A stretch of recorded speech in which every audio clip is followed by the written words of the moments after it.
عرض عليك كما تقول المشاركة في معظم أجزاء باب الحارة، لكنك رفضت.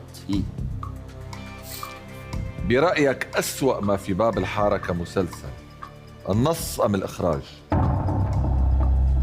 المسلسل كله، كل المسلسل كله المسلسل يعني اللي عملها كله. الجماهيرية والشعبية كلها كله مسلسل.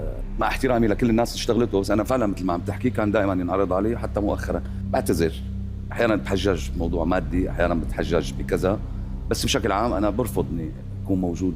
يعني فيني اشتغل مسلسل كوميدي بجوز تحسه تافه يعني مسلي، بقبل اشتغله، ولا اشتغل مسلسل يدعو لا شيء له علاقه تخلف يعني كامل. يعني هذا انت في عندك مسؤوليه يعني أنت بالآخر. ترفض جملة وتفصيلا كل فكر باب الحارة، كله من اول لاخر. يعني مع فكر احترامي باب... لكل الناس اشتغلوا فيه، وفي ناس حققت نجوميه من وراء. لما بتقول أنا أرفض أن أشتغل